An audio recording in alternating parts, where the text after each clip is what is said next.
പകൽ വാർത്ത ആരംഭിക്കുന്നു. തലക്കെട്ടുകൾ. ഡേറ്റ ചോർച്ചയിൽ മുഖ്യമന്ത്രിയുടെ ഓഫീസ് നേരിട്ട് ഇടപെട്ടതിന് തെളിവ് പുറത്തുവിട്ട് രമേശ് ചെന്നിത്തല. പുറത്തുവന്നത് മുഖ്യമന്ത്രിയുടെ officer on special duty information Kerala മിഷന് നൽകിയ കത്ത്. കെ സ്മാർട്ട് ആപ്ലിക്കേഷനിൽ നിന്ന് ഉദ്യോഗസ്ഥരുടെ സമ്പൂർണ്ണ വിവരങ്ങൾ നൽകണമെന്ന ആവശ്യം. സുപ്രീം കോടതി വിധിയുടെ ലംഘനമാണ് ചെന്നിത്തല.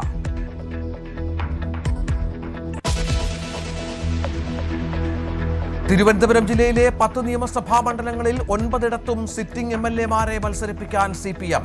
തിരുവനന്തപുരം സെൻട്രലും കോവളവും ഏറ്റെടുക്കാൻ നീക്കം. കൊച്ചി നിയമസഭാ മണ്ഡലത്തിൽ കോൺഗ്രസിനെ സമ്മർദ്ദത്തിലാക്കി ലത്തീൻ സഭ. കൊച്ചിയിൽ നിന്നുള്ളവരെ തന്നെ സ്ഥാനാർത്ഥിയാക്കണമെന്നും രൂപതാംഗമാകണമെന്നും ആവശ്യം.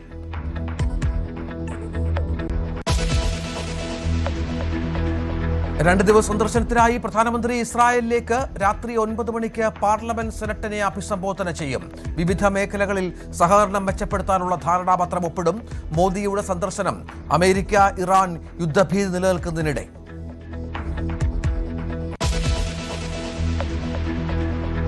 കോട്ടയത്ത് ദേവലോക മരമനയിലും NSS ആസ്ഥാനത്തും എത്തി രമേശ് ചെന്നിത്തല.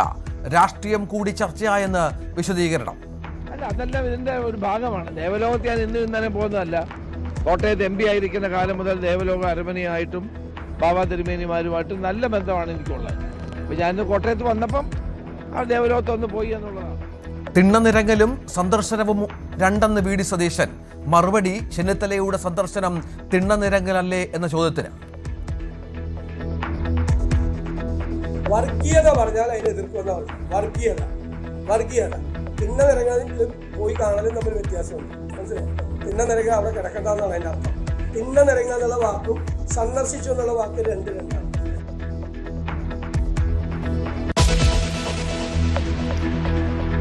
ആലപ്പുഴ തുറവൂരിൽ അമ്മയുടെ മൃതദേഹം മകൻ കുഴിച്ചുമൂടി. കൊലപാതകമെന്ന സംശയത്തിൽ പോലീസ് മകൻ ഗിരീഷിനെ ചോദ്യം ചെയ്യുന്നു. മൃതദേഹം വീട്ടിനുള്ളിൽ നിന്ന് പുറത്തെടുത്തു.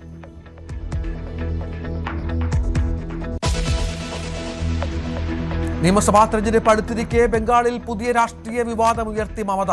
സംസ്ഥാനത്തിന്റെ പേര് ബംഗ്ല എന്നാക്കണമെന്ന ആവശ്യം കേന്ദ്രം അംഗീകരിക്കാത്തത് ബംഗാൾ വിരോധം കൊണ്ടെന്നും മമത.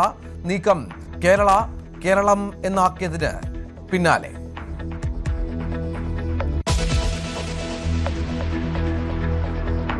യുദ്ധഭീതിക്കെതിരെ ഇറാൻ അമേരിക്കൻ നിർണായക ചർച്ച നാളെ ജനീവയിൽ. നയതന്ത്ര ചർച്ചകൾക്ക് മുൻഗണന നൽകിയാൽ കരാർ കയ്യെത്തും ദൂരത്തുനിന്ന് ഇറാൻ.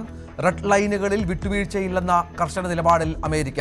യൂറോപ്പിലെയും മിഡിൽ ഈസ്റ്റിലെയും താവളങ്ങളിലേക്ക് US 150-ലധികം സൈനിക വിമാനങ്ങൾ വിന്യസിച്ചു.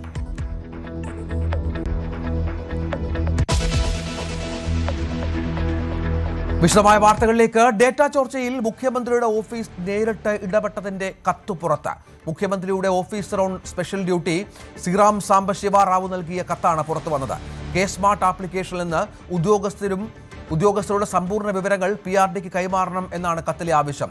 വ്യക്തിയുടെ സ്വകാര്യതയിലേക്ക് കടന്നുകയറി വിവരങ്ങൾ ശേഖരിക്കുന്നത് സുപ്രീം കോടതി വിധിയുടെ ലംഘനമാണെന്ന് രമേശ് ചെന്നിത്തല പറഞ്ഞു.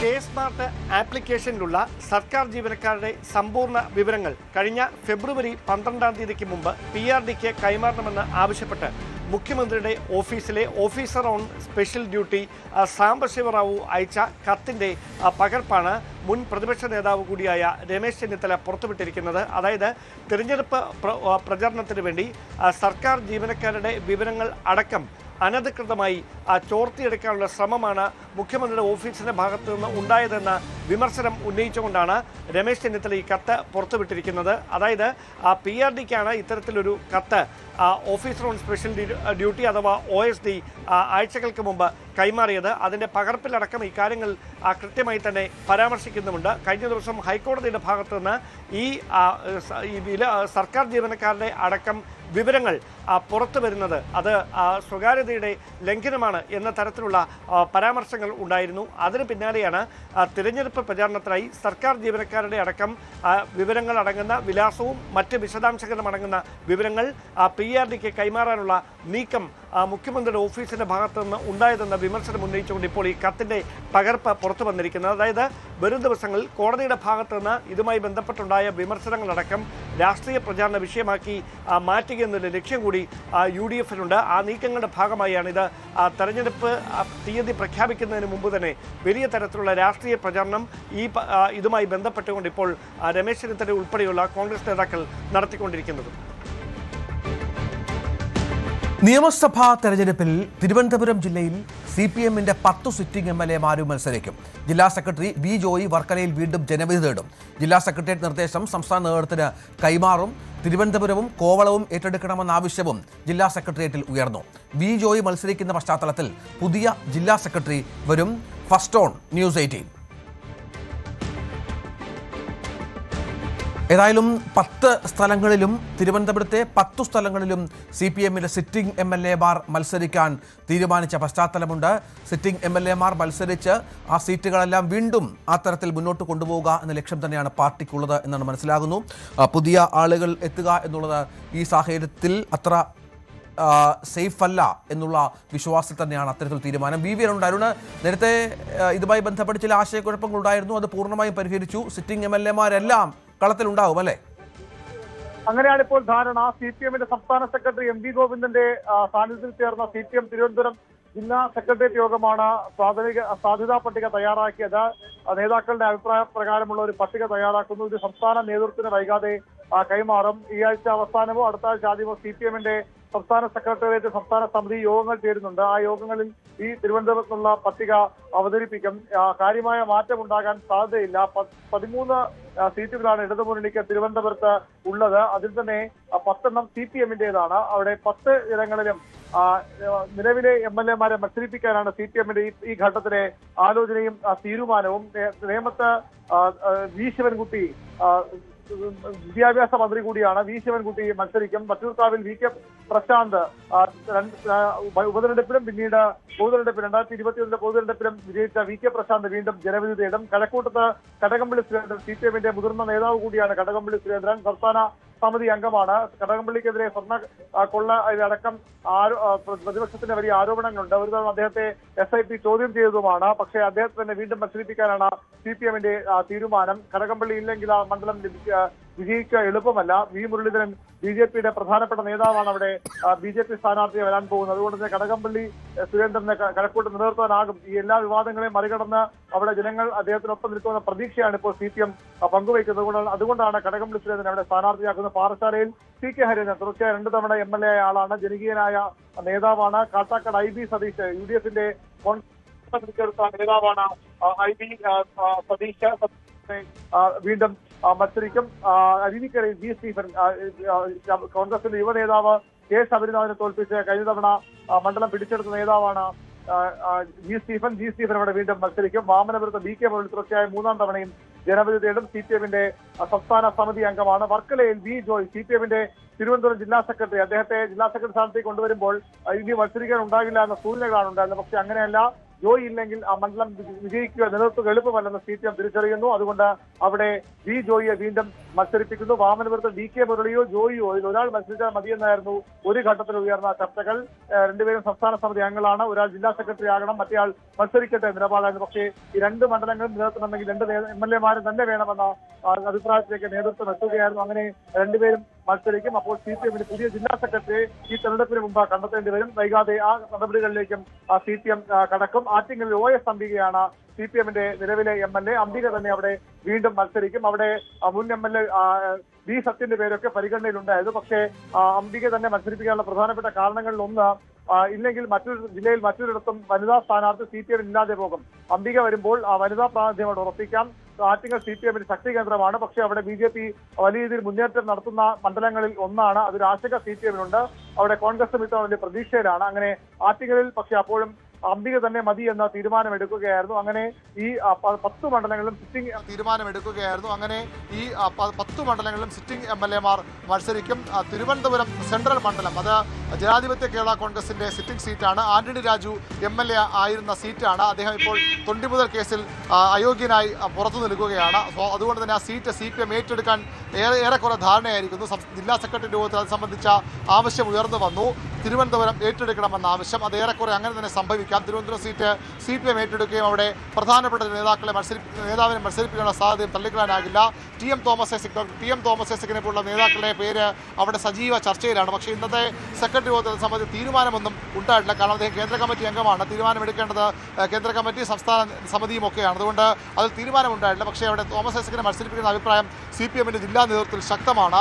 മറ്റൊന്ന് കോവളം മണ്ഡലമാണ്. കഴിഞ്ഞ തവണ 13 മണ്ഡലങ്ങൾ ഇടതുമുന്നണിക്കൊപ്പം തിരുവനന്തപുരം നിന്നപ്പോൾ കോവളം മാത്രമാണ് കൈവിട്ടത്. കഴിഞ്ഞ തവണ തന്നെ അവിടെ CPM സീറ്റ് ഏറ്റെടുത്തെങ്കിൽ വിജയിക്കാനാകുമെന്ന പ്രതീക്ഷ CPM ഉണ്ടായിരുന്നു. പക്ഷേ അപ്പോഴും നീലലോഹിതദാസൻ നാടാറാണ് അവിടെ മത്സരിച്ചത്. അദ്ദേഹം ജനതാദൾ എസിൻ്റെ നേതാവായിരുന്നു അന്ന്. ഇന്ന് അദ്ദേഹം RJD-യിലാണ്. ഇത്തവണ ആ സീറ്റ് CPM ഏറ്റെടുക്കണമെന്ന അഭിപ്രായം ശക്തമായി തന്നെ ഇന്നത്തെ സെക്രട്ടറി യോഗത്തിൽ ഉയർന്നു വന്നു. പക്ഷേ അതത്ര എളുപ്പമുള്ള കാര്യമെന്ന് കരുതാനാകില്ല. കാരണം ജനതാദൾ സെക്യുലർ ജനതാദളാണ് ഇപ്പോൾ ആ സീറ്റ് കൈവശം വച്ചിരിക്കുന്നത്. അവർ സ്വാഭാവികമായും ആ സീറ്റ് അവർക്ക് തന്നെ നിലനിർത്താൻ ആവശ്യപ്പെടും. അങ്ങനെയെങ്കിൽ അത് എളുപ്പമാകില്ല. ഏതായാലും തിരുവനന്തപുരം സെൻട്രലും അതുപോലെ തന്നെ കോവളവും ഏറ്റെടുക്കണമെന്ന ആവശ്യം CPM ജില്ലാ സെക്രട്ടറി ഉയർന്നു വന്നിട്ടുണ്ട്. സംസ്ഥാന നേതൃത്വത്തിൻ്റെ തീരുമാനം അതിൽ നിർണായകമാകും. ഏറ്റവും പ്രധാനപ്പെട്ട കാര്യം ഈ 10 MLA-മാരും ജില്ലാ സെക്രട്ടറിയും മന്ത്രി V. ശിവൻകുട്ടിയും അതുപോലെ തന്നെ മുൻ മന്ത്രി കടകംപള്ളി സുരേന്ദ്രനും ഉൾപ്പെടെ 10 സിറ്റിംഗ് MLA-മാരെയും CPM വീണ്ടും മത്സരിപ്പിക്കും. അതുതന്നെയാണ് ജില്ലാ സെക്രട്ടറി യോഗത്തിലുണ്ടായ അഭിപ്രായം. അത് സംസ്ഥാന നേതൃത്വത്തിൻ്റെ കൂടി അനുമതിയോടുകൂടി അവരുടെ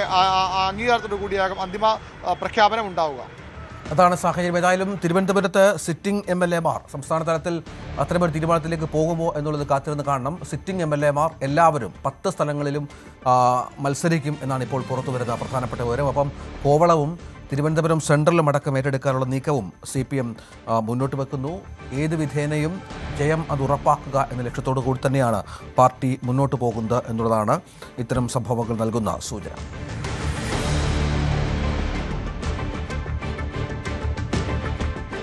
ചെയ്യാനാകാത്തത് ചെയ്യുമെന്ന് പറഞ്ഞ് സർക്കാർ ജനങ്ങളെ കബളിപ്പിക്കുകയാണെന്ന് പ്രതിപക്ഷ നേതാവ് V. D. സതീശൻ. ശമ്പള കമ്മീഷൻ ഉൾപ്പെടെ ഉള്ള കാര്യത്തിൽ ഇതാണ് കാണുന്നത്. വലിയ പ്രതിഷേധം ഉയർന്നപ്പോഴാണ് JB കോശി കമ്മീഷൻ റിപ്പോർട്ടിലെ പ്രഖ്യാപനമെന്നും സതീശൻ പറഞ്ഞു. സർക്കാർ ജനങ്ങളെ കബളിപ്പിക്കുന്നതിന് വേണ്ടിയിട്ടുള്ള പ്രഖ്യാപനങ്ങളായിട്ട് ഇറങ്ങിയിരിക്കുക. കഴിഞ്ഞ 10 വർഷമായി ചെയ്യാൻ മടിച്ച കാര്യങ്ങൾ ചെയ്യുമെന്നുള്ള പ്രഖ്യാപനം നടത്തിയാണ്. ആദ്യത്തേത് ശമ്പള കമ്മീഷന്റെ പ്രഖ്യാപനമാണ്. 2024 ശമ്പള കമ്മീഷൻ പ്രഖ്യാപിക്കേണ്ടത്. ശമ്പള കമ്മീഷന്റെ നടപടിക്രമങ്ങൾ പൂർത്തിയാക്കി ആ ശുപാർശകൾ നടപ്പിലാക്കേണ്ട സമയം കഴിഞ്ഞു. ഇപ്പൊ ശമ്പള കമ്മീഷൻ പ്രഖ്യാപിച്ചിരിക്കുകയാണ്. ഇനി അവർ റിപ്പോർട്ട് കൊടുക്കുമ്പോൾ പുതിയ ഗവൺമെന്റ് വരും.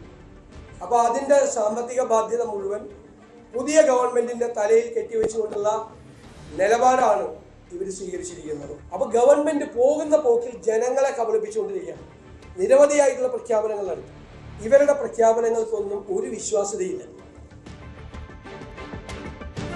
തിണ്ണനിരങ്കൽ വിമർശനത്തിൽ NSS general secretary G. Sukumaran നായർക്ക് പരോക്ഷ മറുപടിയുമായി പ്രതിപക്ഷ നേതാവ് V. D. സതീശൻ.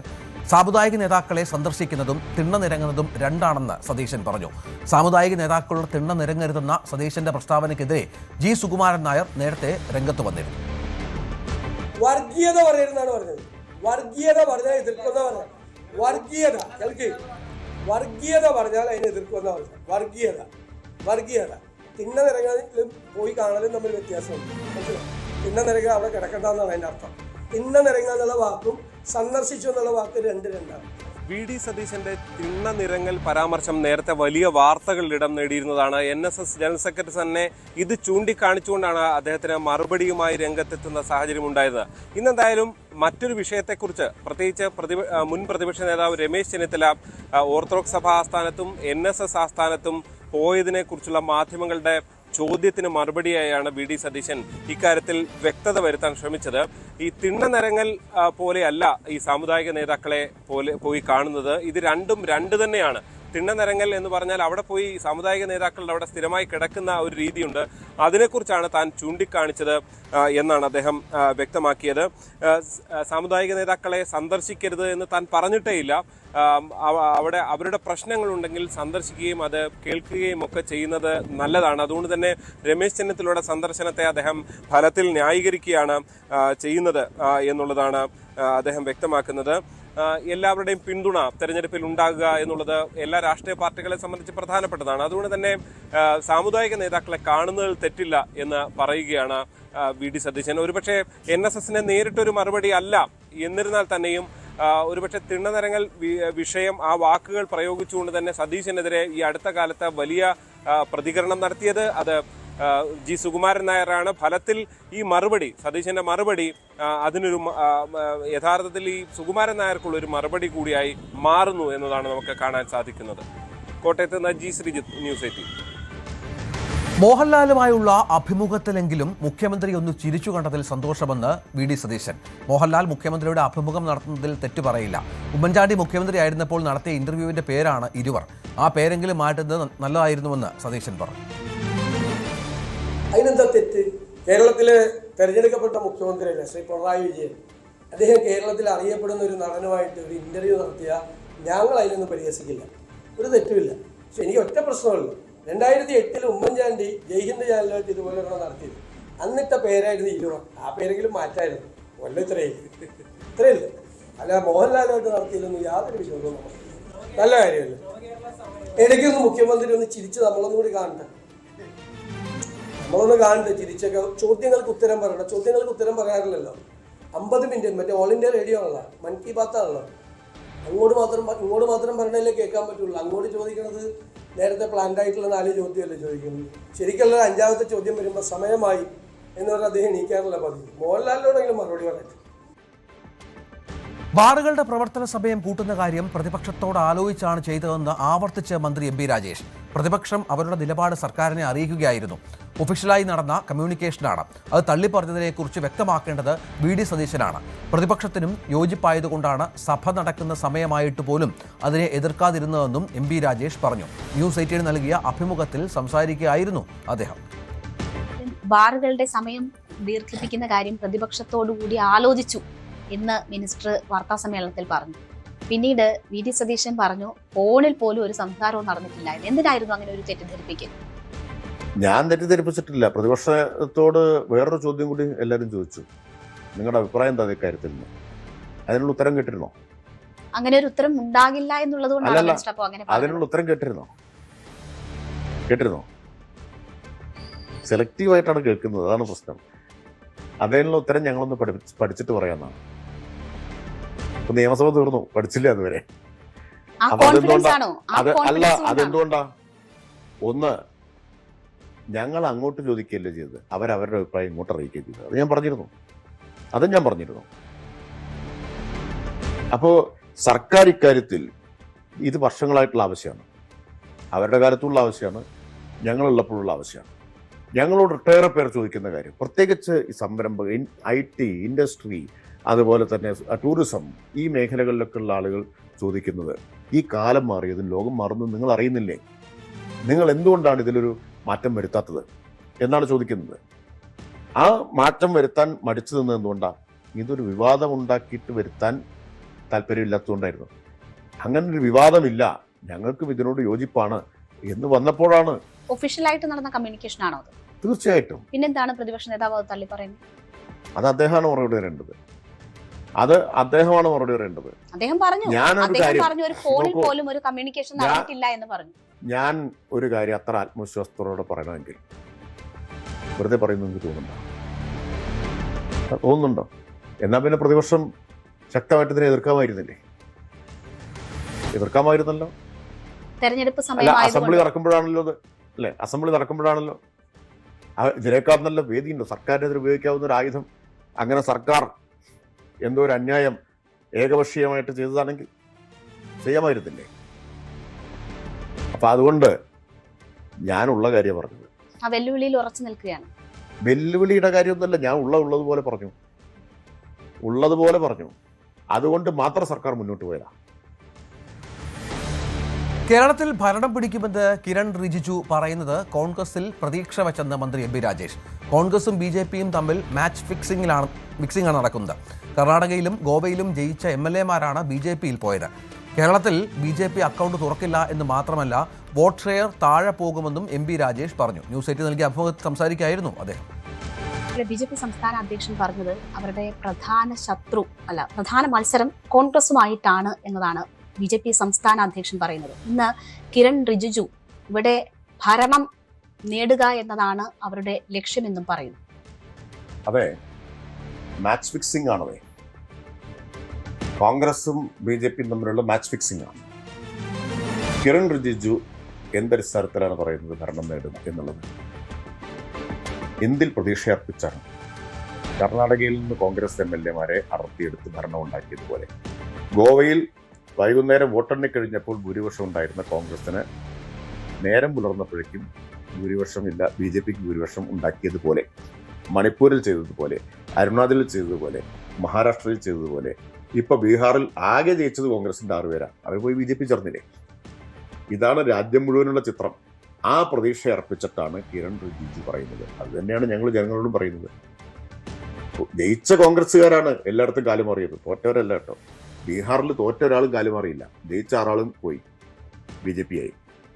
32 ജയിച്ച അരുണാചൽ പ്രദേശിലെ കോൺഗ്രസ് MLA-മാരിൽ 31 ആളും കാലുമാറി. കർണാടകയിൽ ജയിച്ച കോൺഗ്രസ് MLA-മാരാണ് BJPയിലേക്ക് പോയത്. ഭൂരിപക്ഷം ഉണ്ടായിട്ട് നിങ്ങൾ ഓർക്കണം, ഗവൺമെന്റ് അവർക്കുണ്ടാക്കാൻ കഴിയുമായിരുന്നു കോൺഗ്രസിന്. പക്ഷേ MLA-മാർ കാലുമാറിയപ്പോൾ അവരുടെ ഭൂരിപക്ഷം BJPക്കായി. ഗോവയിൽ കോൺഗ്രസിന് ഗവൺമെന്റ് ഉണ്ടാക്കാൻ പറ്റുമായിരുന്നു, എന്നിട്ടും വിലക്കെടുക്കാൻ പറ്റി.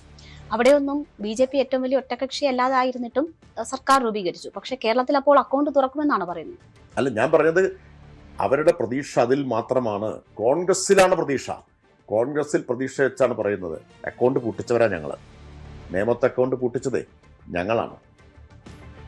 ഇത്തവണ BJP അക്കൗണ്ട് തുറക്കുമോ? പൂട്ടിയ അക്കൗണ്ട് BJPക്ക് തുറക്കാൻ കഴിയില്ല എന്ന് മാത്രമല്ല, അവരുടെ വോട്ട് ഷെയർ താഴെ പോകും. ശബരിമല സ്വർണ്ണക്കൊള്ള കേസിൽ KS ബൈജു, പങ്കജ് ഭണ്ഡാരി, ഗോവർദ്ധൻ എന്നിവരെ വീണ്ടും റിമാൻഡ് ചെയ്തു. 14 ദിവസത്തേക്കാണ് കൊല്ലം വിജിലൻസ് കോടതി റിമാൻഡ് ചെയ്തത്. തിരുവാഭരണം മുൻ കമ്മീഷണർ KS ബൈജുവിന്റെ സ്വാഭാവിക ജാമ്യ ഹർജി നാളെ പരിഗണിക്കും. ദ്വാരപാലക ശില്പക്കേസിലും ജാമ്യം ലഭിച്ചാൽ KS ബൈജു ജയിൽ മോചിതനാണ്.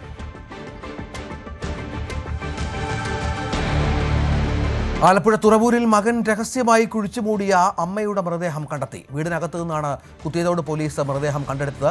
പള്ളിത്തോട് കാട് നികർത്ത് രാധയുടെ മൃതദേഹമാണ് മകൻ ഗിരീഷ് രഹസ്യമായി മറവ് ചെയ്തത്. കൊലപാതകമെന്ന സംശയത്തിന്റെ അടിസ്ഥാനത്തിൽ മകൻ പോലീസിന്റെ കസ്റ്റഡിയിലാണ്. ശരണ്യ സ്നേഹജൻ വിവരങ്ങൾ പങ്കുവെക്കുന്നു. ശരണ്യ, എന്തായാലും ദുരൂഹതയുണ്ട്, അല്ലെങ്കിൽ ഇങ്ങനൊരു പ്രവൃത്തിയിലേക്ക് ആ മകൻ പോവില്ല. ലഭിക്കുന്ന വിവരമനുസരിച്ച് കൊലപാതകം തന്നെയാണോ? എന്തെങ്കിലും വാക്ക് തർക്കമോ മറ്റെന്തെങ്കിലും മാനസിക വൈകല്യമോ ഉള്ള ആളാണോ?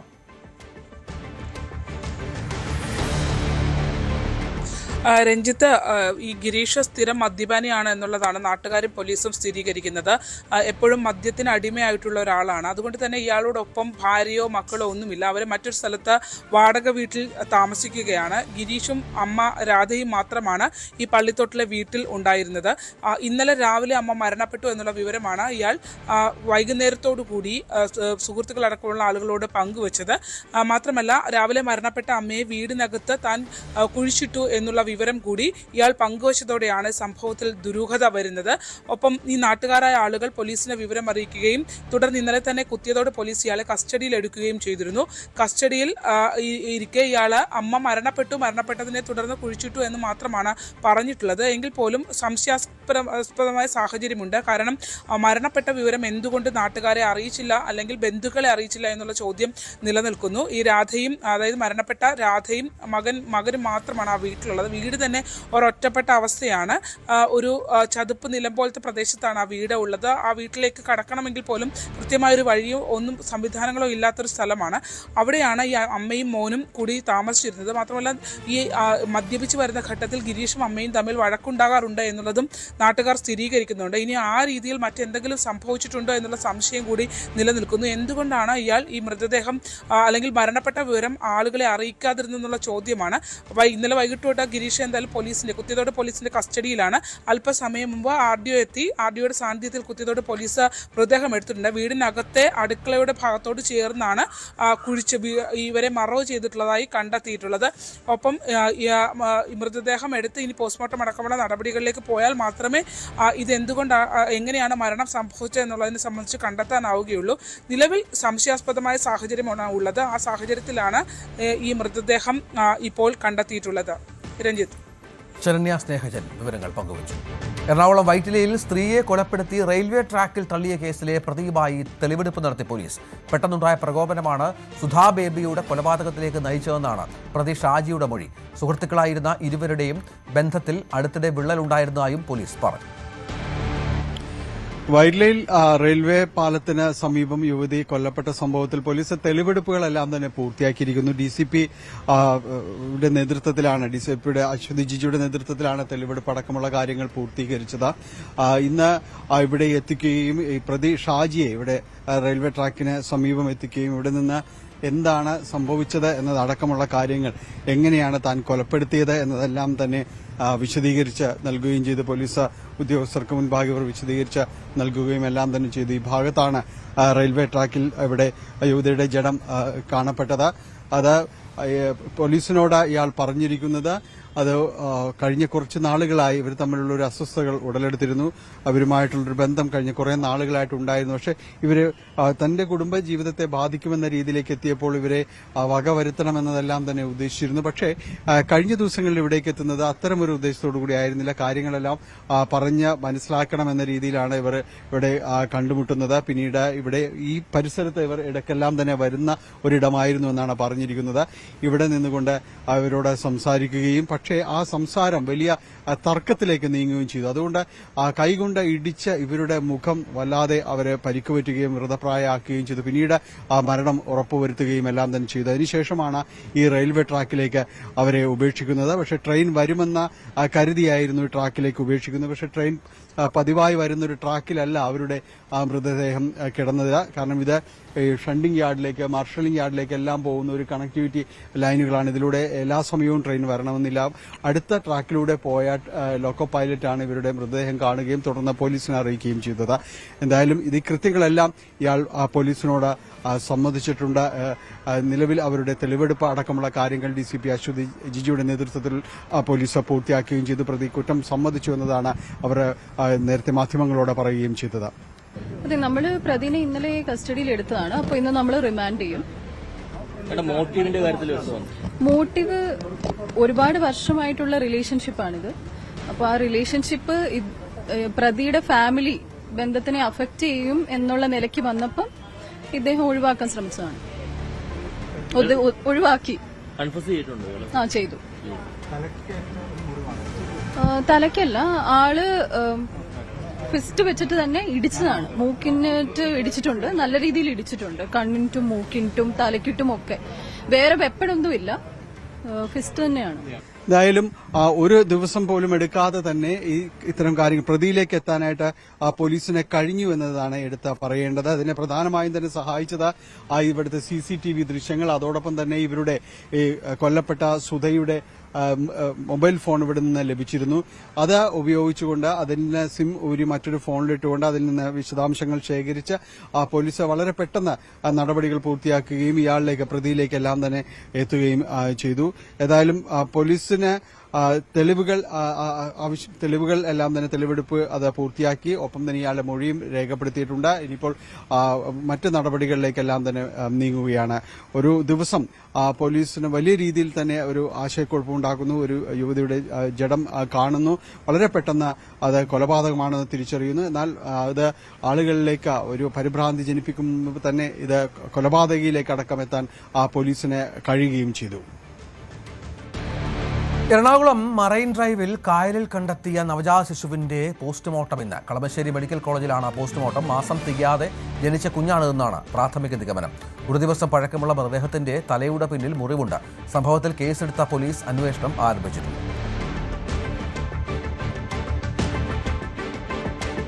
മെഡിക്കൽ കോളേജ് ഡോക്ടർമാരുടെ സമരം തീർക്കാൻ നിർണായക നീക്കവുമായി സർക്കാർ. ശമ്പള പരിഷ്കരണ കുടിശ്ശികയുമായി ബന്ധപ്പെട്ട തർക്കം പരിഹരിക്കാൻ നാളെ വകുപ്പുകൾ തമ്മിലുള്ള ഉന്നതതല ചർച്ച നടക്കും. ധനകാര്യമന്ത്രിയും ധനകാര്യ വകുപ്പ് സെക്രട്ടറിമാരും ചർച്ചയിൽ പങ്കെടുക്കും. ഇതിനുശേഷമായിരിക്കും KGM-CTA പ്രതിനിധികളുമായുള്ള ചർച്ച. അതേസമയം ഡോക്ടർമാരുടെ സമരം 10ാം ദിവസത്തിലേക്ക് കടന്നു. സംസ്ഥാനത്തുടനീളമുള്ള ഗവൺമെന്റ് മെഡിക്കൽ കോളേജുകളിലെ OP സംവിധാനവും ഒപ്പം അടിയന്തരമല്ലാത്ത ശസ്ത്രക്രിയകളും മുടങ്ങിയിട്ട് ദിവസങ്ങളായി. അതിനിടയിലാണ് നിർണായക നീക്കവുമായി സർക്കാരിന്റെ ഭാഗത്തു നിന്നും യോഗങ്ങളും മറ്റും നടക്കാൻ പോകുന്നത്. അടുത്ത ദിവസം മന്ത്രിതലത്തിൽ വിവിധ വകുപ്പുകളുടെ യോഗത്തിൽ കൂടിച്ചേർന്നുകൊണ്ട് നാളെ യോഗം ചേരുകയാണ്. അതായത് പ്രധാനമായും 57 മാസത്തെ ശമ്പള പരിഷ്കരണ കുടിശ്ശികയാണ് ഡോക്ടർമാർക്ക് ലഭിക്കാനുള്ളത്. ഇത് ലഭിക്കണമെന്നാണ് പ്രധാനപ്പെട്ട സമരത്തിന്റെ മുന്നോട്ട് വെച്ചിരിക്കുന്ന ആവശ്യവും.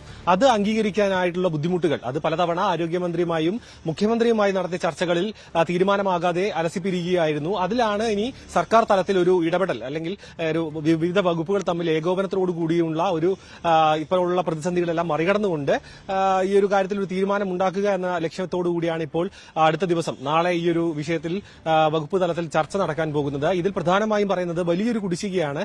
അതിന് ധനാനുമതിയും ഒപ്പം ധനവകുപ്പിന്റെയും ആരോഗ്യവകുപ്പിന്റെയും എല്ലാം സംയോജിച്ചുകൊണ്ടുള്ള ഒരു തീരുമാനം വേണ്ടിവരും. അതുകൊണ്ട് തന്നെ വളരെ പെട്ടെന്ന് ഇതിലൊരു വിഷയത്തിൽ ഏകോപനത്തോട് തീരുമാനമുണ്ടാകുക. അത് വരുന്ന ദിവസങ്ങളിൽ ചർച്ച കഴിഞ്ഞ് വരും ദിവസങ്ങളിൽ KGMCTA ഭാരവാഹികളുമായി ചർച്ച ചെയ്ത് ഈ വിഷയത്തിൽ ഒരു സമവായത്തിലേക്ക് എത്തി ഈ ഒരു സമരം എത്രയും പെട്ടെന്ന് അവസാനിപ്പിക്കുക എന്നതാണ് ഇപ്പോൾ സർക്കാരിന്റെ മുന്നിലെ പ്രധാനപ്പെട്ട ലക്ഷ്യം. കാരണം കഴിഞ്ഞ ദിവസങ്ങളിലെല്ലാം ചികിത്സാ പിഴവുമായി ബന്ധപ്പെട്ടും ഈ ഡോക്ടർമാരുടെ സമരവുമായി ബന്ധപ്പെട്ടുമെല്ലാം ആരോഗ്യമേഖല വലിയ രീതിയിലുള്ള പ്രതിസന്ധി നേരിടുന്നുണ്ട്. ആ പ്രതിസന്ധിയിൽ ഒരു കാര്യമായ ഒരു കുറവ് വരുത്തണമെങ്കിൽ ഈ ഡോക്ടർമാരുടെ സമരം അവസാനിപ്പിച്ചേ മാത്രമേ അത് കഴിയുകയുള്ളൂ. അതുകൊണ്ട് തന്നെ കടുംപിടുത്തം പിടിക്കാതെ ഈ ഒരു പല രീതിയിലുള്ള ഹാജർ പട്ടിക അടക്കം ആവശ്യപ്പെട്ടുകൊണ്ട് ഈ സമരത്തെ നേരിടാൻ ആരോഗ്യവകുപ്പ് ശ്രമിച്ചിരുന്നെങ്കിലും അതിലൊന്നും ഡോക്ടർമാർ വഴങ്ങാതോടെയാണ് ഇപ്പോൾ ഒരു സമവായത്തിലേക്ക് എത്താനുള്ള നീക്കം ആരോഗ്യവകുപ്പിന്റെ ഭാഗത്തുനിന്ന് ഉണ്ടാകുന്നത്. നാളത്തെ യോഗം നിർണായകമാണ്. ഇതിൽ വലിയൊരു പ്രതീക്ഷ KGMCTA മുന്നോട്ട് വെക്കുന്നുണ്ട്. ഈ ഒരു ശമ്പള പരിഷ്കരണം മാത്രമല്ല മറ്റു പല ആവശ്യങ്ങളും അവർ മുന്നോട്ട് വെക്കുന്നുണ്ടെങ്കിലും ഇതാണ് പ്രധാനപ്പെട്ട ആവശ്യം. അതിനൊപ്പം തന്നെ ഈ ഒരു പുതിയ തസ്തികകൾ സൃഷ്ടിക്കുക. അതായത് പുതിയ ജില്ലാ ആശുപത്രികൾ മെഡിക്കൽ കോളേജുകൾ വരുമ്പോൾ നിലവിലുള്ള തസ്തികയിലെ ഡോക്ടർമാരെ പുനർവിന്യാസം ചെയ്യുന്ന ഒരു രീതിയുണ്ട്. അത് അംഗീകരിക്കാൻ പറ്റില്ല. പുതിയ ആൾക്കാരെ എടുക്കുക. അതിനൊപ്പം തന്നെ ആനുകൂല്യങ്ങൾ അതായത് പെൻഷൻ ആനുകൂല്യങ്ങൾ അടക്കം പല മാറ്റങ്ങളും അവർ ആവശ്യപ്പെടുന്നുണ്ട്. അതിലെല്ലാം ഈ ഒരു ചർച്ചയിലൂടെ സമവായത്തിലേക്ക് എത്താൻ കഴിയുമെന്നൊരു പ്രതീക്ഷയാണ് ഇപ്പോൾ ഡോക്ടർമാരും ഒപ്പം സർക്കാരും. ഇതിനിടയിൽ വലയുന്ന രോഗികളും ഇതിൽ പ്രതീക്ഷയായി മുന്നോട്ട് വെക്കുകയാണ്. കാരണം വളരെ മാസങ്ങൾക്ക് മുൻപ് ഡേറ്റ് കിട്ടി ശസ്ത്രക്രിയയ്ക്ക് വന്ന പല രോഗികളും ചികിത്സ മുടങ്ങിയതിന്റെ പേരിൽ ദുരിതം അനുഭവിക്കുന്നുണ്ട്. വരും ദിവസങ്ങളിൽ തന്നെ ഇതിലൊരു കൃത്യമായ തീരുമാനത്തിലേക്ക് എത്തി ആരോഗ്യമേഖല വീണ്ടും പഴയ രീതിയിലേക്ക് തന്നെ എത്തുമെന്നൊരു പ്രതീക്ഷയിലാണ് ഇപ്പോൾ ഡോക്ടർമാരും ആരോഗ്യവകുപ്പും നിലനിൽക്കുന്നത്. ക്യാമറമാൻ ബിബിനോടൊപ്പം സാരംഗ് സുധാകരൻ, ന്യൂസ് 18 തിരുവനന്തപുരം. ാനുള്ള സർക്കാർ തീരുമാനത്തോട് സമ്മിശ്ര പ്രതികരണങ്ങളാണ് ഉദ്യോഗാർത്ഥികളുടെ ഭാഗത്തുനിന്നുണ്ടാകുന്നത്. പ്രായപരിധി ഉയർത്തിയതുകൊണ്ട് മാത്രം കാര്യമില്ലെന്നും നിയമനം നടക്കുകയാണ് പ്രധാനമെന്നും ഭൂരിഭാഗം പേരും പറയുന്നു. തിരുവനന്തപുരത്തെ PSC പരിശീലന കേന്ദ്രത്തിലെ ഉദ്യോഗാർത്ഥികളുടെ പ്രതികരണത്തിലേക്ക് ഡാൻ കുര്യന്റെ റിപ്പോർട്ട്. PSCയുടെ പ്രായപരിധി ഉയർത്തിക്കൊണ്ടുള്ള നിർണായകമായ ഒരു തീരുമാനം കഴിഞ്ഞ ദിവസത്തെ മന്ത്രിസഭാ യോഗത്തിൽ എടുത്തിരിക്കുകയാണ്. ഒരുപക്ഷെ 35 വയസ്സായി ഇനി PSC പരീക്ഷ എഴുതാൻ കഴിയില്ല എന്ന ആശങ്കയോടെ സംസ്ഥാനത്ത് പലയിടങ്ങളിൽ പ്രതിഷേധവുമായി തെരുവുകളിൽ ഇറങ്ങിയ ഒരുപാട് ഉദ്യോഗാർത്ഥികൾക്ക് പ്രതീക്ഷ നൽകുന്ന ഒരു തീരുമാനമായി പൊതുവെ വ്യാഖ്യാനിക്കപ്പെടുന്ന ഒന്നാണ് ഈ പ്രായപരിധി ഉയർത്തിക്കൊണ്ടുള്ള സർക്കാരിൻ്റെ തീരുമാനം. ഞാനിപ്പോൾ ഉള്ളത് തിരുവനന്തപുരത്തെ ഒരു പ്രധാനപ്പെട്ട PSC പരിശീലന കേന്ദ്രത്തിലാണ്. ഇവിടെ റാങ്ക് പട്ടികയിൽ ഇടം പിടിച്ചവർ അടക്കം ഉദ്യോഗാർത്ഥികളുടെ വലിയൊരു നിരയുണ്ട്. എല്ലാ ദിവസത്തെയും പോലെ സാധാരണയായി അവർ ഇന്നും അവരുടെ പരിശീലനവുമായി മുമ്പോട്ട് പൊയ്ക്കൊണ്ടിരിക്കുകയാണ്. എന്തായാലും സർക്കാർ എടുത്തിരിക്കുന്ന ഈ തീരുമാനത്തോട് സമ്മിശ്രമായ പ്രതികരണം പൊതുവിൽ നിന്ന് ഉയരുന്ന ഒരു പശ്ചാത്തലം കൂടിയുണ്ട്. അവിടെയാണ് ഈ ഉദ്യോഗാർത്ഥികൾക്ക് ഏത് തരത്തിലാണ് സർക്കാരിൻ്റെ ഈ തീരുമാനത്തോട് പ്രതികരിക്കാനുള്ളത് എന്നത് ശ്രദ്ധേയമായി മാറുന്നത്. വളരെ പ്രധാനപ്പെട്ട ഒരു തീരുമാനമാണ് സർക്കാർ എടുത്തിരിക്കുന്നത്. അതിനെ ഏത് തരത്തിലാണ് നിങ്ങൾ നോക്കിക്കാണുന്നത്? സ്വാഗതം ചെയ്യുന്നു, ഉണ്ടെങ്കിൽ അതെന്തുകൊണ്ട്? രണ്ട് തരത്തിലാണുള്ളത്. പ്രായപരിധി കൂട്ടുമ്പോൾ കൂടുതൽ ആളുകൾക്ക് അതിന് മത്സരത്തിലോട്ട് വരാനായിട്ടുള്ള അവസരം കിട്ടും. അതുപോലെ തന്നെ നെഗറ്റീവ് എന്ന് പറഞ്ഞാൽ ഇത് കോമ്പറ്റീഷൻ കൂടുതലായിരിക്കും. മാത്രമല്ല ഈ പ്രായപരിധി കൂട്ടുന്നതിനൊക്കെ നിങ്ങൾ ഫസ്റ്റ് ടൈമാണോ എക്സാമിന് പ്രിപ്പയർ ചെയ്യുന്നത്? ഇപ്പോൾ ഒരു സർജ് ഉള്ളതിൻ്റെ പ്രിപ്പറേഷനിൽ വന്നതാണ്. എക്സാംസ് കൂടുതലായിട്ട് വരുന്നുണ്ട്. അതിൻ്റെ ഒരു പ്രിപ്പറേഷനിലാണ് ഞാൻ ഇപ്പോൾ ഉള്ളത്. എന്തായാലും അത്തരത്തിലാണ് പ്രതികരണം. അതായത് വലിയൊരു മത്സര സാഹചര്യം ഒരുക്കും ഈ പ്രായപരിധി ഉയർത്തുന്നതിലൂടെ എന്നതാണ് ആ ഉദ്യോഗാർത്ഥി വ്യക്തമാക്കിയത്. ആദ്യമായിട്ടാണോ ഈ എക്സാം എഴുതുന്നത്? അല്ലല്ല, കുറച്ച് നാളായി, 3-4 വർഷമായി. എങ്ങനെയാണ് പ്രതികരിക്കുന്നത്? ഇത് ഗുണം ചെയ്യുമോ അതോ മത്സര സാധ്യത? PSC പഠിത്തത്തിൻ്റെ വെച്ച് നോക്കുന്നെങ്കിൽ ഇത് സ്വാഗതം ചെയ്യുകയാണ്. പക്ഷേ പ്രായപരിധി മാത്രം കൂട്ടിയിട്ട് കാര്യമില്ലല്ലോ. നിയമനം അതിനനുസരിച്ചുണ്ടെങ്കിലല്ലേ എല്ലാവർക്കും അത് ഗുണമാകത്തുള്ളൂ. അത് പ്രായപരിധി കൂട്ടിയുകൊണ്ട് മാത്രം കാര്യമില്ല. നിയമനം അതിനനുസരിച്ച് കൂടുതലുണ്ടായാലേ കാര്യമുള്ളൂ. അത്തരത്തിലുള്ള ആശങ്കകളാണ് ഉദ്യോഗാർത്ഥികളുടെ ഭാഗത്ത് നിന്ന് ഉയരുന്നത്. അതായത് പ്രായപരിധി ഉയർത്തിയത് കൊണ്ട് മാത്രം ഈ പ്രശ്നത്തിന് പരിഹാരമാകുന്നില്ല. അവിടെ കൃത്യമായി പട്ടികയിൽ ഉൾപ്പെടുന്നവർക്ക് ജോലി നൽകാനുള്ള ഒരു സാഹചര്യം കൂടി സർക്കാർ ഒരുക്കണമെന്നാണ് അവർ പറഞ്ഞു വെക്കുന്നത്. ഏത് തരത്തിലാണ് സർക്കാരിൻ്റെ ഈ തീരുമാനത്തെ നോക്കിക്കാണുന്നത്? ഇത് രണ്ട് രീതിയിൽ നമുക്ക് കാണാം. ഒന്നെന്ന് പറയുന്നത് ഇപ്പോൾ ഏജ് ഓവർ ആവാറായ ഉദ്യോഗാർത്ഥികളാണെങ്കിൽ അവർക്കൊരു ബെനിഫിറ്റ് ഉണ്ട്. അപ്പോൾ അവർക്ക് ഇപ്പോൾ ലാസ്റ്റ് ചൈൽഡ് എക്സാം എഴുതിയവർക്കൊക്കെ ആണെങ്കിൽ ഇനി അടുത്തൊരു ചാൻസ്, അത് അവർക്കൊരു ഗോൾഡൻ ഓപ്പർച്യൂണിറ്റിയാണ്. പക്ഷേ ഇപ്പോൾ പഠിച്ചുകൊണ്ടിരിക്കുന്ന ഒരു കുട്ടിയാണെങ്കിൽ 40 ഏജ് വരെ ഉണ്ടല്ലോ, നമുക്ക് ടൈം ഉണ്ട് എന്ന് പറഞ്ഞിരിക്കാം. പക്ഷെ അതൊരു എനിക്ക് യൂസ്ഫുൾ ആയിട്ട് തോന്നുന്നു. നമ്മൾ പെട്ടെന്ന് എക്സാം ക്രാക്ക് ചെയ്യാൻ നോക്കണം. അപ്പോൾ ഈ ഏജ് ലിമിറ്റ് കൂട്ടുക എന്ന് പറയുമ്പോൾ യങ് ആയിട്ടുള്ള ആസ്പിറൻസിന് അത്ര എനിക്ക് തോന്നുന്നില്ല. ലേസി മൂഡ് ക്രിയേറ്റ് ചെയ്യാൻ വേണമെങ്കിൽ. പിന്നെ സർക്കാർ മാക്സിമം നിയമനം നടത്തുമെന്നാണ് പ്രതീക്ഷ. കാരണം ഇതിന് മുന്നേ ഉള്ള ഒരു കണക്ക് നോക്കുകയാണെങ്കിൽ റാങ്ക് ലിസ്റ്റിൽ നിന്ന് ഒരുപാട് പേര് എടുത്തിട്ടുണ്ട് കമ്പയർഡ് ടു അതർ സ്റ്റേറ്റ്സ്. ഒരു ഫ്രാങ്ക് ആയിട്ടൊരു കാര്യം ചോദിക്കാം, ഈ എത്ര വർഷം പ്യൂറായിട്ട് ഇതിനു വേണ്ടി തന്നെ പരിശീലനത്തിന് മാറ്റിവെക്കാൻ? ഇപ്പോൾ ഒരു 3 years ആയിട്ട് ഇവിടെ ഉണ്ട്, പഠിക്കുന്നുണ്ട്, റാങ്ക് ലിസ്റ്റിലുണ്ട്, 1-2 റാങ്ക് ലിസ്റ്റിലുണ്ട്. അപ്പോൾ ജോലി കിട്ടുമെന്ന് പ്രതീക്ഷിക്കുന്നു. അത്തരത്തിലാണ് പ്രതീക്ഷകൾ പങ്കുവെക്കുന്നത്. അതായത് 35 വയസ്സിനോട് അടുത്ത് നിന്ന ആളുകളെ സംബന്ധിച്ച് അത് വലിയൊരു അവസരമായി മാറിയിട്ടുണ്ട്. പക്ഷേ അതിനപ്പുറത്തേക്ക് ഈ യങ്ങായിട്ടുള്ള ആളുകൾ ഈ രംഗത്തേക്ക് കടന്നു വരുമ്പോൾ, ഈ മത്സര പരീക്ഷയുടെ ഭാഗമാകാനൊക്കെ ശ്രമിക്കുമ്പോൾ കൂടുതൽ സമയം അനുവദിക്കപ്പെടുന്നു എന്നത് അവർക്ക് മുമ്പിൽ ഒരുപക്ഷെ ഒരു അലസത ഉണ്ടാക്കാനുള്ള സാഹചര്യമുണ്ട് എന്നുള്ള ആശങ്ക പങ്കുവെക്കുന്നവരുമുണ്ട് എന്നതാണ് ഇതിൽ എടുത്തു പറയേണ്ടുന്ന കാര്യം. ഏത് തരത്തിലാണിത് നോക്കിക്കാണുന്നത് സർക്കാരിൻ്റെ തീരുമാനം? സ്വാഗതം ചെയ്യുന്നു. മറ്റ് വിശദമായ വിലയിരുത്തലുകളിലേക്കൊന്നും അവർ പോകുന്നില്ല. എന്തായാലും സമ്മിശ്രമായ പ്രതികരണങ്ങളാണ് വരുന്നത്. ഏത് തരത്തിലാണ് സർക്കാരിൻ്റെ ഈ തീരുമാനം നോക്കിക്കാണുന്നത്? നല്ല തീരുമാനം. ഫസ്റ്റ് അറ്റംപ്റ്റ് ആണോ? അല്ലല്ല, ഏതെങ്കിലും ലിസ്റ്റിലും ഉണ്ടായിരുന്നോ? തിരുവനന്തപുരം ലിസ്റ്റിലുണ്ട്. നിലവിലുണ്ട്. അത്തരത്തിലാണ് പ്രതികരണങ്ങൾ.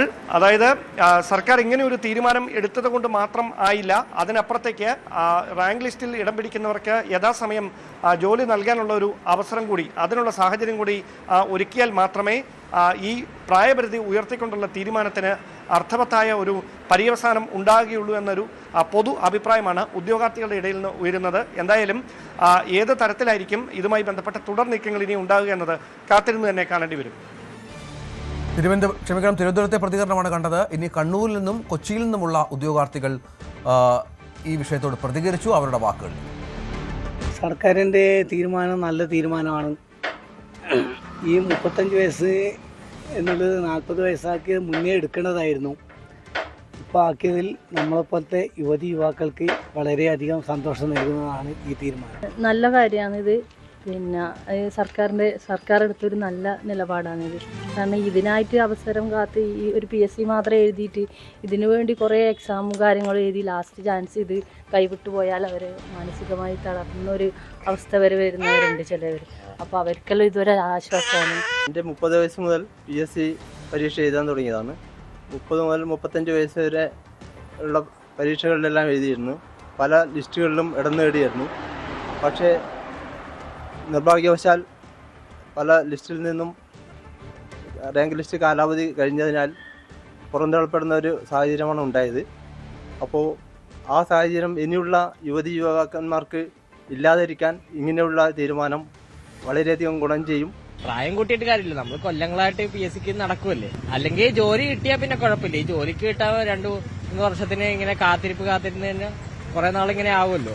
ഈ 40 വയസ്സിൽ വരെ നീട്ടുമ്പോൾ നമുക്ക് ആ ടൈമിൽ ജോലി കിട്ടി കഴിഞ്ഞാൽ നമ്മുടെ ജോലി വർക്കിംഗ് ടൈം കുറഞ്ഞു കിട്ടില്ല. അതായത് നമുക്കൊരു 60 വയസ്സൊക്കെ ആകുമ്പോഴേക്കും റിട്ടയർഡ് ആവേണ്ടി വരും. നമ്മുടെ ഈ ജെൻസിന്റെ കൂടുതലായിട്ടുള്ള ജെൻസിന്റെ വരവിനെ ഒരു തടയണ ഒരു സിറ്റുവേഷൻ അല്ലേ അത് വരുത്തണേ.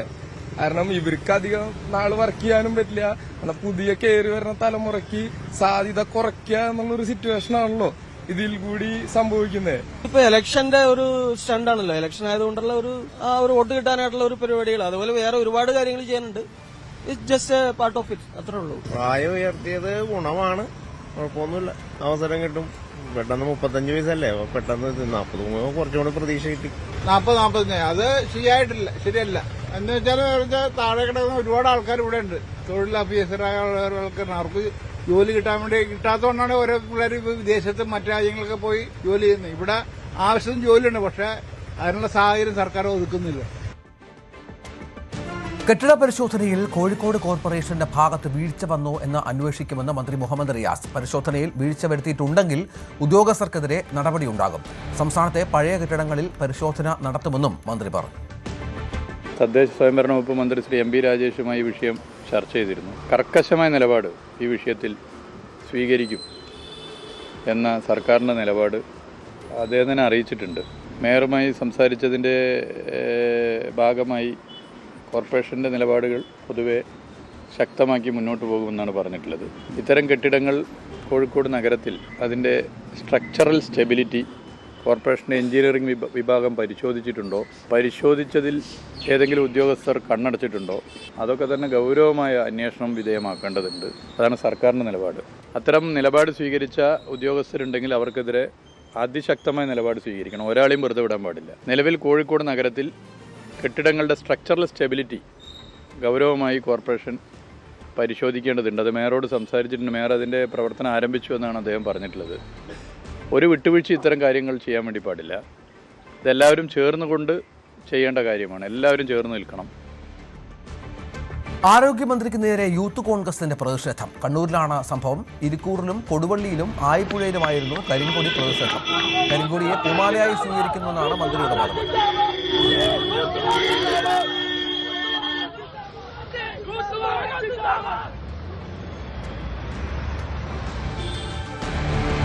പത്തനംതിട്ട ജില്ലാ പഞ്ചായത്ത് അംഗം ശ്രീനാദേവി കുഞ്ഞമ്മയ്ക്കെതിരെ KPCC അധ്യക്ഷന് പരാതി നൽകി കോൺഗ്രസ് സഹയാത്രിക MA ഷഹനാസ്.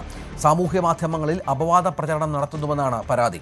ഷഹനാസ് വ്യാജ IAS ചമഞ്ഞ് തട്ടിപ്പ് നടത്തിയോ എന്ന് അന്വേഷിക്കണമെന്നാവശ്യപ്പെട്ട് UPSCക്ക് പരാതി നൽകിയതായി ശ്രീനാദേവി ഫേസ്ബുക്കിൽ കുറിച്ചിരുന്നു. MS അനീഷ് കുമാർ വിവരങ്ങൾ പങ്കുവെക്കും. അനീഷ്, ഇവർ തമ്മിലുള്ള ഈ ഒരു പരസ്പര പോര് അതിന് കുറച്ച് ദിവസത്തെ പഴക്കമുണ്ട്. ഇപ്പോൾ ഇതാ കൂടുതൽ കാര്യങ്ങളിലേക്ക് കൂടുതൽ ഗൗരവമായി എത്തുകയാണോ ഇത്?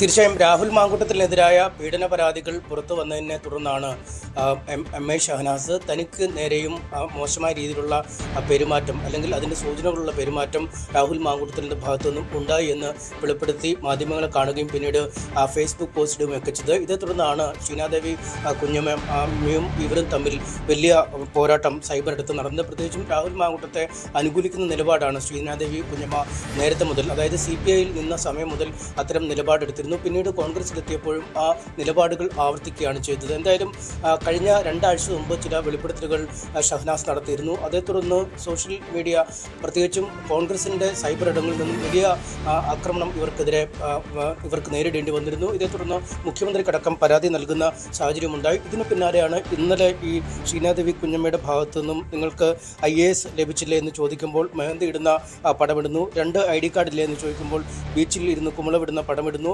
പബ്ലിക്കേഷൻ സ്ഥാപനം നടത്തുന്ന നിങ്ങൾക്ക് 2 അക്കൗണ്ടില്ലേ എന്ന് ചോദിക്കുമ്പോൾ അതിന് മഞ്ചേരിയിൽ നിന്ന് ഭക്ഷണം കഴിക്കുന്ന ചിത്രമിടുന്നു. അങ്ങനെ ഇവരുടെ വ്യക്തിപരമായ പല കാര്യങ്ങളെക്കുറിച്ചും പരാമർശിക്കുന്ന രീതിയിലാണ് ശ്രീനാദേവി കുഞ്ഞമ്മ ഫേസ്ബുക്ക് പോസ്റ്റ് ഇട്ടത്. ഒപ്പം UPSCക്ക് ഈ UPSCയിൽ സെലക്ഷൻ കിട്ടിയെന്ന് പറഞ്ഞിവർക്ക് കോളേജിൽ പഠിക്കുന്ന കാലത്ത് സ്വീകരണം നൽകിയിരുന്നടക്കമുള്ള ചില ആരോപണങ്ങളും സോഷ്യൽ മീഡിയയിൽ വന്നിരുന്നു. അക്കാര്യവുമായി ബന്ധപ്പെട്ട് UPSCക്ക് പരാതി നൽകിയെന്നും ശ്രീനാദേവി കുഞ്ഞമ്മ ഈ ഫേസ്ബുക്ക് പോസ്റ്റിൽ പറയുന്നുണ്ട്. ഇതിനെതിരെയാണ് MA ഷഹനാസ് ഇപ്പോൾ KPCC പ്രസിഡന്റ് പരാതി നൽകിയിരിക്കുന്നത്. താൻ കോൺഗ്രസുമായി വളരെ ചേർന്ന് നിൽക്കുന്ന ഒരു വ്യക്തിത്വമാണ്. കോൺഗ്രസിൻ്റെ സാംസ്കാരിക സംഘടനയുടെ തലപ്പത്ത് ഒരുപാട് നാൾ ഇരുന്നതാണ്. ഒരുപാട് കാര്യങ്ങൾ കോൺഗ്രസിന് വേണ്ടി ചെയ്തിട്ടുണ്ട്. തൻ്റെ കൂടെ നിലപാടുകൾക്കുള്ള അംഗീകാരമായാണ് പ്രാഥമിക അംഗത്വത്തിൽ നിന്നും രാഹുൽ മാങ്കൂട്ടത്തിനെ സസ്പെൻഡ് ചെയ്തത്. അതുകൊണ്ട് കോൺഗ്രസിൻ്റെ ഒരു ഉത്തരവാദിത്തപ്പെട്ട സ്ഥാനത്തിരിക്കുന്ന അല്ലെങ്കിൽ ഒരു ജനപ്രതിനിധിയായ ആൾ ഇത്തരത്തിൽ മോശമായ പെരുമാറ്റം അല്ലെങ്കിൽ പെരുമാറുന്നത് ശരിയല്ല. തൻ്റെ ചിത്രമടക്കം ദുരുപയോഗം ചെയ്താണ് സമൂഹ മാധ്യമത്തിൽ കുറിപ്പിട്ടിരിക്കുന്നത്. തങ്ങൾ 2 പേരും കോൺഗ്രസിൻ്റെ പ്രവർത്തകർ ആയതുകൊണ്ട് തന്നെയാണ് ആദ്യം പൊതുമധ്യത്തിലേക്ക് ഈ പരാതി വലിച്ചഴിക്കാതെ അല്ലെങ്കിൽ നിയമപരമായ നടപടികൾക്ക് വിധേയമാവാതെ KPCC പ്രസിഡന്റ് തന്നെ ഈ പരാതി നൽകുന്നത്. ഇത് അന്വേഷിച്ച് ഉചിതമായ നടപടികൾ കൈക്കൊള്ളണമെന്നാണ് ഷഹനാസ് ആവശ്യപ്പെടുന്നത്. നേരത്തെ തനിക്ക് നേരെ സമൂഹ മാധ്യമങ്ങളിൽ അധിക്ഷേപമുണ്ടാകുന്നു എന്ന് ആരോപിച്ച് മുഖ്യമന്ത്രിക്കടക്കം അവർ നേരിട്ട് പരാതി നൽകുകയും ചെയ്തിരുന്നു. MS അനീഷ് കുമാർ വിവരങ്ങൾ പങ്കുവച്ചു. BJP ഈസ്റ്റ് ജില്ലാ ജനറൽ സെക്രട്ടറി വൈക്കൽ സോമന് മറുപടിയുമായി ഐഷ പോറ്റി. CPM വിട്ടപ്പോൾ ചെറുതും വലുതുമായ നിരവധി പാർട്ടികൾ തന്നെ സമീപിച്ചിരുന്നു. ഷോൾ അണിയിച്ചു എന്നത് അവർ തെളിയിക്കട്ടെ എന്നും ഐഷ പോറ്റി പറഞ്ഞു.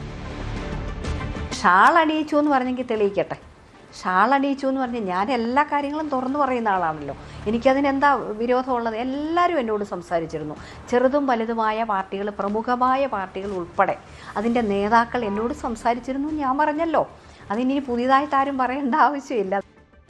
പഴയ പാർട്ടിയിൽ ഉണ്ടായതുകൊണ്ടും പാർട്ടി പ്രവർത്തനം മാത്രം നോക്കിയാൽ മതി എന്നുള്ളൊരു പ്രശ്നം വന്നപ്പോൾ എനിക്ക് മാനസികമായിട്ട് നല്ല വിഷമമുണ്ടായി. ഞാൻ ആ പാർട്ടിയിൽ നിന്ന് ഒഴിവാക്കിയേക്കാൻ പറഞ്ഞ് മാറിയല്ലോ. മാറി നിന്ന് ആ പോയപ്പോൾ ഇത്രയും വർഷം പ്രവർത്തിച്ച ഒരാളെന്നുള്ള നിലയിൽ ഒരിക്കലും അങ്ങനെ പിറകോട്ട് പോകരുതെന്ന് പറഞ്ഞ് പ്രമുഖമായ പാർട്ടികൾ ഉൾപ്പെടെ എന്നെ ക്ഷണിച്ചിരുന്നു, എന്നോട് സംസാരിച്ചിരുന്നു. ഞാനല്ലേ പറഞ്ഞത്. ഇത് സോമനായാലും ആരായാലും പറഞ്ഞിട്ട് കാര്യമില്ല. പിന്നെ എന്ത് പുറത്തു വിട്ടാലും എനിക്കൊന്നുമില്ല. എൻ്റെയൊക്കെ അടുത്ത് വരുന്നവർ ചിലപ്പോൾ ഫോട്ടോ എടുത്തിട്ട് എല്ലാ ചാനലുകാരും മിക്കപ്പോഴും വരുമ്പോൾ അവരൊരു ഫോട്ടോ എടുത്തോട്ടെ എന്ന് പറഞ്ഞ് പോകാറുണ്ട്. അതിനെന്താ കാര്യമുള്ളത്? ഐഷ പോറ്റി BJP നേതാക്കളുമായി ചർച്ച നടത്തിയതിന്റെ തെളിവുകൾ പുറത്തുവിടുമെന്നാണ് BJP ഈസ്റ്റ് ജില്ലാ ജനറൽ സെക്രട്ടറി വൈക്കൽ സോമൻ നേരത്തെ പറഞ്ഞത്. ഇതിനോടാണ് ഐഷ പോറ്റിയുടെ പ്രതികരണം. അല്ല, ഇതൊരു ഒഴുക്കാണ്. BJPയിലേക്ക് ഐഷ പോറ്റി, ഞങ്ങൾ വരും കാലങ്ങളിൽ ഐഷ പോറ്റി BJPയുടെ നേതാവുമായിട്ട് തിരുവനന്തപുരത്ത് ചർച്ച നടത്തിയ ഫോട്ടോസ് ഞങ്ങൾ പ്രസിദ്ധീകരിക്കും. അത് നമുക്ക് വരുമ്പോൾ ഞങ്ങൾ കാണാം. ഇലക്ഷൻ സമയമാവട്ടെ. ഈശ്വര വിശ്വാസിയായിരുന്നിട്ടുള്ള ഐഷ പോറ്റി, ഈശ്വര വിശ്വാസത്തിന്റെ പേരിൽ സത്യപ്രതിജ്ഞ ചെയ്ത ഐഷ പോറ്റി പിന്നീട് നിരീശ്വരവാദിയാക്കിയ പാർട്ടിയാണ് കമ്മ്യൂണിസ്റ്റ് പാർട്ടി.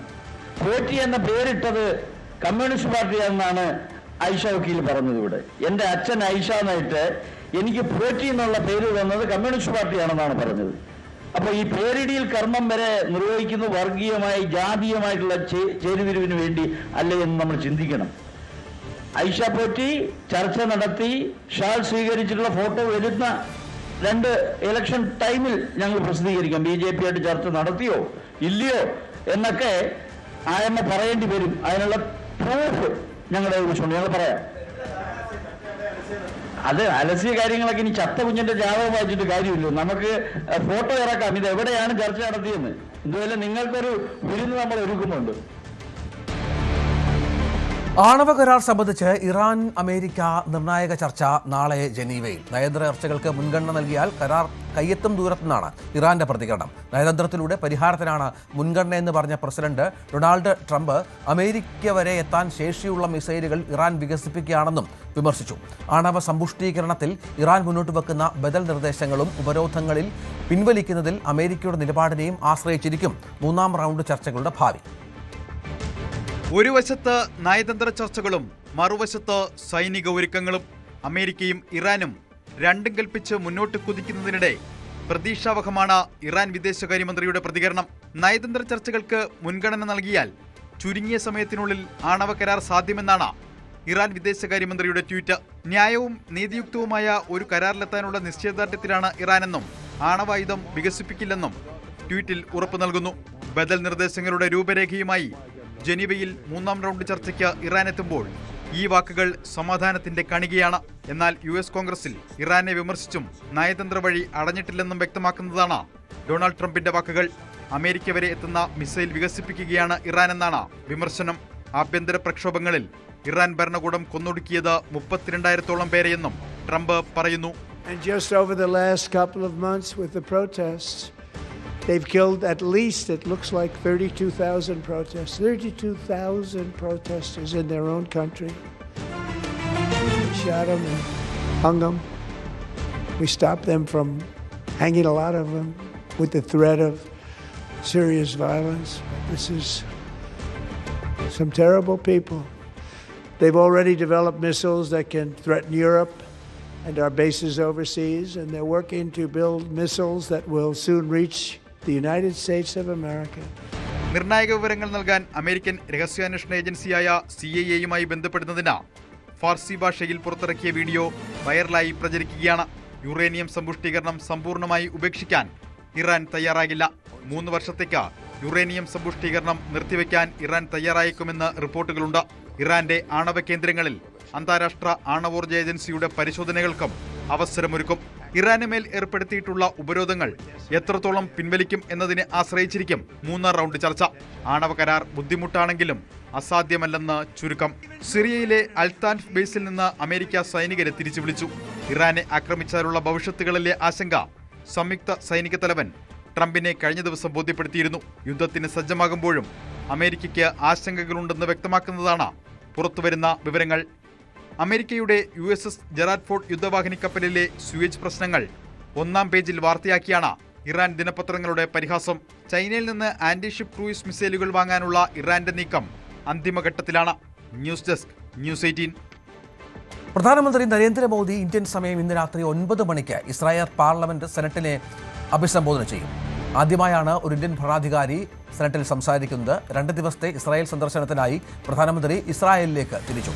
ജെറുസലേമിൽ നടന്ന അമേരിക്കൻ ജൂത സംഘടനകളുടെ പ്രസിഡന്റുമാരുടെ സമ്മേളനത്തിൽ സംസാരിക്കവേ ഇസ്രായേൽ പ്രധാനമന്ത്രി ബെഞ്ചമിൻ നെതന്യാഹുവാണ് മോദിയുടെ സന്ദർശന വാർത്ത അറിയിച്ചത്. ഇസ്രായേൽ സുപ്രീം കോടതി പ്രസിഡന്റ് ഇസ്താഖ് അമീത്തിനെ പ്രോട്ടോകോൾ പ്രകാരം ക്ഷണിച്ചില്ലെങ്കിൽ പ്രധാനമന്ത്രി മോദിയുടെ ഇസ്രായേൽ പാർലമെന്റിലെ പ്രസംഗം ബഹിഷ്കരിക്കുമെന്ന് പ്രതിപക്ഷം അറിയിച്ചിട്ടുണ്ട്. ഇന്റർനാഷണൽ ഡെസ്കിൽ നിന്നും കിരൺ ബാബു ശരിയാണ്. കിരൺ, വളരെ പ്രധാനപ്പെട്ട സന്ദർശനമാണ്. പ്രതിരോധ രംഗത്തെ പുതിയ കരാറുകൾ അത് നമുക്ക് ഏറെ നിർണായകമായ ഒന്നാണ്. പ്രത്യേകിച്ച് യുദ്ധ സാഹചര്യമൊക്കെ നിൽക്കുന്ന ഒരു പശ്ചാത്തലം കൂടിയുണ്ട്. രഞ്ജിത്തെ, വളരെ നിർണായകമായ ഒരു സന്ദർശനമാണ് ഇപ്പോൾ നടക്കുന്നത്. ഇന്നും നാളെയുമായിട്ടാണ് ഈ സന്ദർശനം നടക്കുന്നത്. 24 മണിക്കൂർ നീളുന്ന സന്ദർശനമാണ്. ഇന്നിപ്പോൾ പ്രധാനമന്ത്രി ടെല്ലവീവിലേക്ക് തിരിച്ചിട്ടുണ്ട്. അല്പസമയത്തുള്ളിൽ തന്നെ പ്രധാനമന്ത്രിയെ ടെല്ലവീവിൽ സ്വീകരിക്കും. 2017 പ്രധാനമന്ത്രി നരേന്ദ്രമോദി അന്ന് 2017 ജൂലൈയിലായിരുന്നു ഇതിനു മുമ്പ് ഇസ്രായേൽ സന്ദർശിച്ചത്. അന്ന് ഇസ്രായേൽ സന്ദർശിച്ചപ്പോൾ ടെല്ലവീവിലെ വിമാനത്താവളത്തിൽ ഇസ്രായേൽ പ്രധാനമന്ത്രി ബെഞ്ചമിൻ നെതന്യാഹു നേരിട്ടെത്തിയാണ് പ്രധാനമന്ത്രി നരേന്ദ്രമോദിയെ സ്വീകരിച്ചത്. ഇന്നും അങ്ങനെ തന്നെ ബെഞ്ചമിൻ നെതന്യാഹു നേരിട്ടെത്തി പ്രധാനമന്ത്രി നരേന്ദ്രമോദിയെ സ്വീകരിക്കും എന്നുള്ള വാർത്തകളാണ് പുറത്തുവരുന്നത്. വളരെ നാടകീയമായിട്ടായിരുന്നു ഇങ്ങനെ മോദിയുടെ ഇസ്രായേൽ സന്ദർശനം. സാധാരണഗതിയിലേക്ക് രാഷ്ട്രത്തലവന്മാരുടെ ഇത്തരം സന്ദർശനങ്ങളൊക്കെ വളരെ നേരത്തെ തന്നെ പ്രഖ്യാപിക്കുകയാണ് പതിവ്.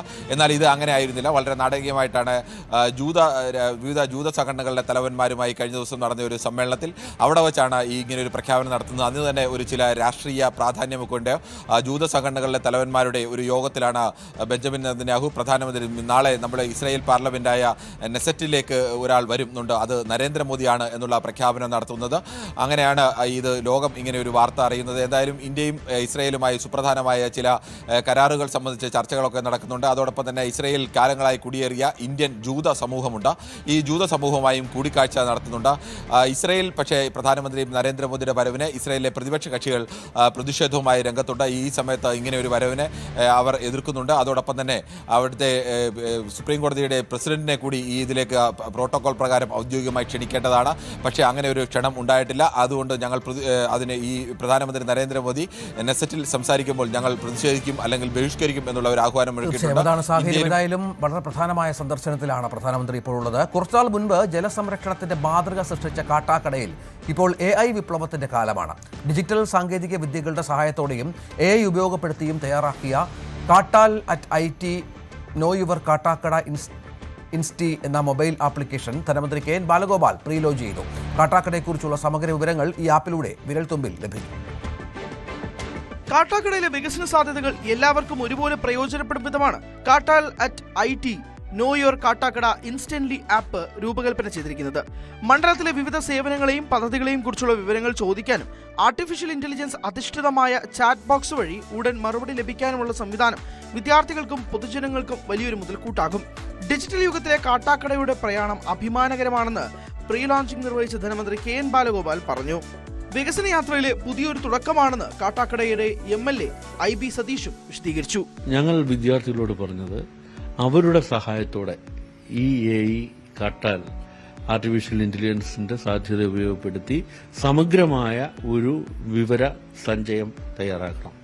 അതിന് നിങ്ങളുടെ സഹായം വേണം. വിദ്യാർത്ഥിനികൾക്ക്, ലൈബ്രറികൾക്ക്, റെസിഡൻസ് അസോസിയേഷനുകൾക്ക് ആ ഗൂഗിൾ ഫോമിൽ ഡാറ്റാസ് ഇൻപുട്സ് നൽകാവുന്നതാണ്.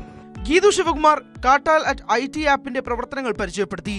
കാട്ടാക്കടയുടെ വികസനത്തിൽ AI-യും സാങ്കേതിക വിദ്യകളും എങ്ങനെ പ്രയോജനപ്പെടുത്താമെന്ന് Trinity College principal Arun Surendran കാട്ടാക്കടയിലെ വെതർ സ്റ്റേഷനുകളെക്കുറിച്ച് ഐസിഫോസ് ടെക്നിക്കൽ കോർഡിനേറ്റർ ഷെഫീഖ് എന്നിവർ വിശദീകരിച്ചു.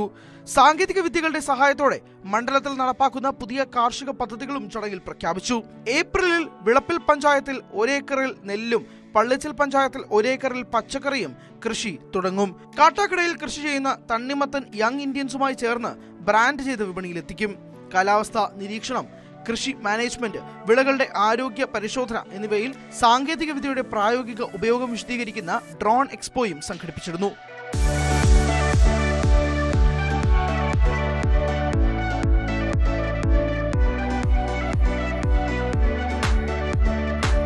ന്യൂസ് 18 കാട്ടാക്കട. കൊച്ചി ഏലൂർ വടക്കും ഭാഗം റോഡിന്റെ വലതുവശത്ത് ഒരു ഭാഗം ഒടിഞ്ഞുപോയ ദിശാസൂചികയുടെ പൈപ്പിന്റെ ഭാഗം അപകടമുണ്ടാക്കുന്നു. വീതി കുറഞ്ഞ റോഡിന്റെ ഭാഗത്ത് നിൽക്കുന്ന ഈ അപകടകരമായ പൈപ്പിന്റെ കഷ്ണം നീക്കം ചെയ്യുന്നതിന് പ്രാദേശിക ഭരണകൂടമോ PWDയോ ശ്രദ്ധിക്കുന്നില്ലെന്നാണ് പരാതി. വാഹനങ്ങളുടെ ടയറുകൾ കൂർത്ത കമ്പിയിൽ കൊണ്ട് പൊട്ടിപ്പോകുന്ന സ്ഥിതിയാണ്. അധികാരികളെ വിവരം അറിയിച്ചിട്ടും പരാതിക്ക് പരിഹാരമായി.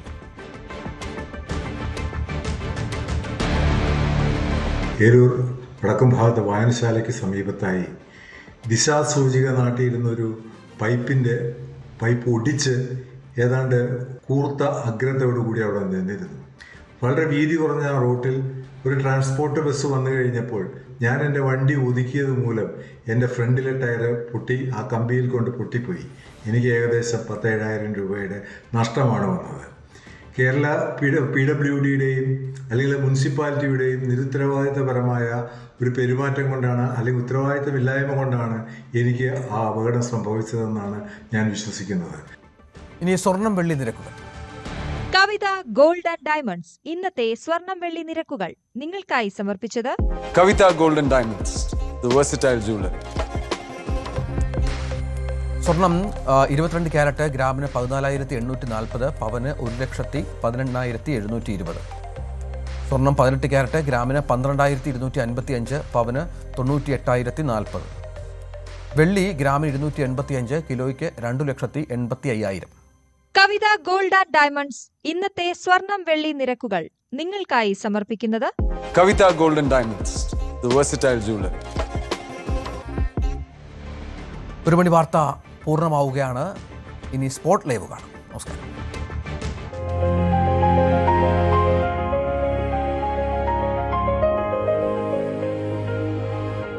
എൻ്റെ ഒരു സുഹൃത്ത് രഹസ്യമായിട്ട് പറഞ്ഞു, മുഖ്യമന്ത്രിക്ക് വളരെ ഇഷ്ടപ്പെട്ട സിനിമ രജനീകാന്തിന്റെയാണ്. അതും ആക്ഷൻ സിനിമ. ആക്ഷൻ പടങ്ങൾ പൊതുവിൽ ഞാൻ ആക്ഷൻ പടങ്ങൾ ഇഷ്ടപ്പെടുന്ന ഒരാളാണ്. ഏതെങ്കിലും ഒരു സിനിമ സീൻ അത് അങ്ങ് യഥാർത്ഥ ജീവിതത്തിൽ പ്രയോഗിക്കാൻ ശ്രമിച്ചിട്ടുണ്ടോ, സാധിച്ചിട്ടുണ്ടോ? അല്ല, അങ്ങനെ ഞാൻ ശ്രമിക്കാറില്ല. ജീവിതത്തിലെ എന്തിന്റെയെങ്കിലും പേരിൽ അങ്ങ് പശ്ചാത്തപിച്ചിട്ടുണ്ടോ? പശ്ചാത്തപിക്കേണ്ടി വന്നിട്ടുള്ളൊരു ഘട്ടം പറഞ്ഞാല് നമ്മുടെ അടിച്ച് തോല് പൊളിക്കുക എന്ന് പറയുന്നില്ലേ, എന്റെ ഈ ശരീരത്തിന്റെ തൊലി പൊളിഞ്ഞു പോയിരുന്നു. സാർ, ഞാൻ അഭിനയിച്ച ഏതെങ്കിലും സിനിമയിലെ ഒരു ഡയലോഗ് സാറിന് ഓർമ്മയുണ്ടോ? എന്നോട് പറയാൻ. അത് എന്തല്ല ദിനേശനും ദാസനും ഒക്കെ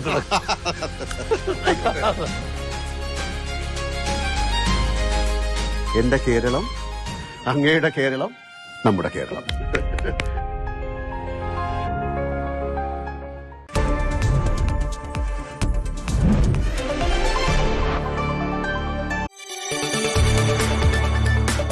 കൂടുതൽ വാർത്തകൾക്ക് news 18 Keralam YouTube channel subscribe ചെയ്യുക.